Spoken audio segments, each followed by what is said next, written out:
안녕하십니까. 김혜영의 레디고 김혜영입니다.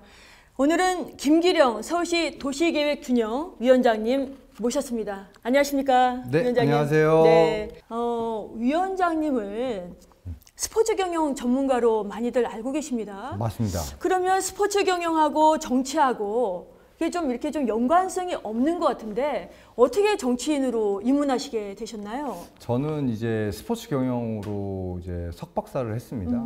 그리고 사회체육을 전공을 했고요. 네. 그러다 보니까 이 사회체육, 즉 생활체육이라는 것 자체가 보통 커뮤니티 중심으로 이루어져요. 결국 커뮤니티 중심으로 이루어진다는 건 많은 분들을 만나게 되고 소통을 하게 되고 합니다. 그러다 보니까는 많은 지역에 대한 정책 이야기들, 민원에 대한 이야기들이 서로 소통을 하는데 이런 부분은 내가 좀 나서서 하는 게 좋을 수 있겠다. 네네. 또는 할 수 있겠다 라는 생각이 돼서 정치에 입문하게 됐습니다. 스포츠 경영이 정책 제안이라든지 네. 의정활동에 도움을 준 게 있다고 생각하십니까? 네.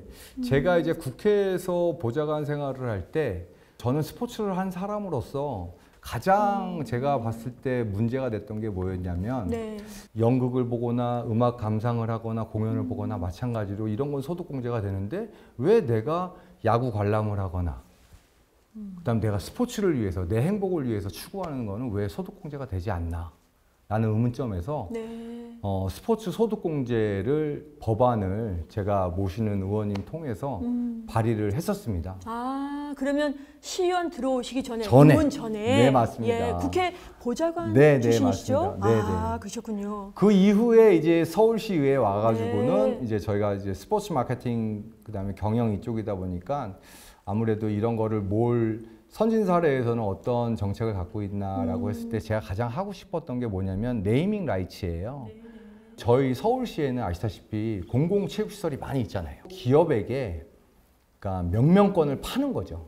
근데 이게 왜 필요하냐라면 저희가 서울시에서 공공체육시설을 유지하기 위한 유지보수 비용이 매년 상당하죠. 들어가요. 예. 근데 그 재원은 결국 우리 시민들의 세금이잖아요. 맞습니다.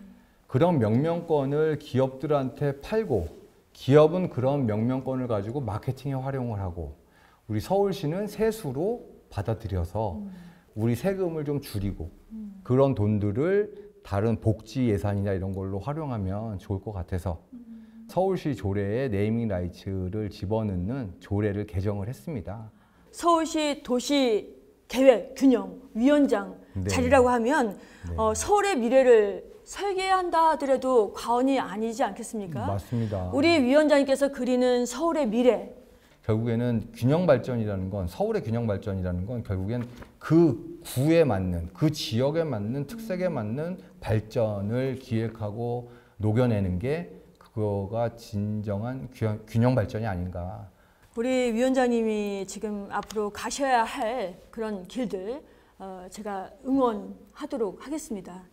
서울시 오세훈 시장님께서 서울시장 화두를 규제 철폐라고 하셨습니다. 맞습니다. 그럼 우리 위원장님께서 보시는 이것만큼은 규제를 철폐해야 되겠다라고 하시는 게 있으실까요?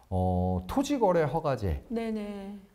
이런 정책, 규제 정책에 대해서는 제가 생각을 좀 갖고 있어요. 네. 예를 들어서 설명을 한다면 국제교류복합지구는 사실 대치동으로 묶여 있지만은 국제교류복합지구하고 상관없는 동도 있거든요. 네. 그러니까 좀 구분해서 좀 네. 토지거래 허가를 네. 해야 된다라는 말씀이죠. 그런 것들이 결국에는 이런 걸로 인해서 어떻게 보면 행정의 규제 때문에 주민들의 재산권이 침해를 받고 있거든요. 네, 그럴 수 있겠습니다. 네.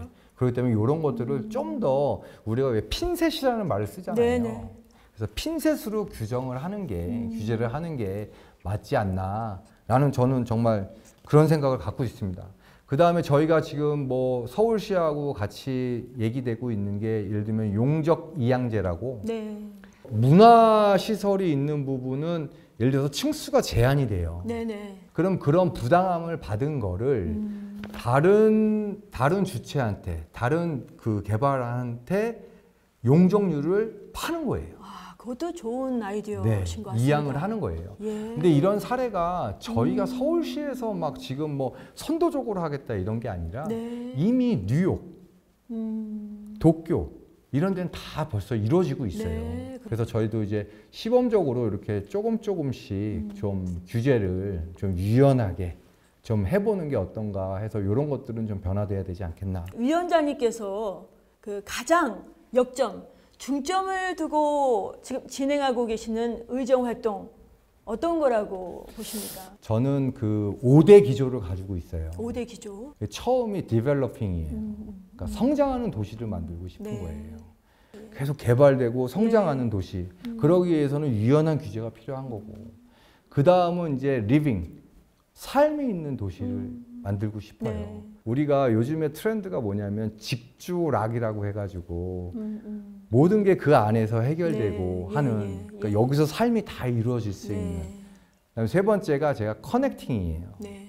그게 뭐냐면 도시계획균형위원회는 그 글로벌이라는 부분하고 청년이라는 정책을 같이 다뤄요. 네.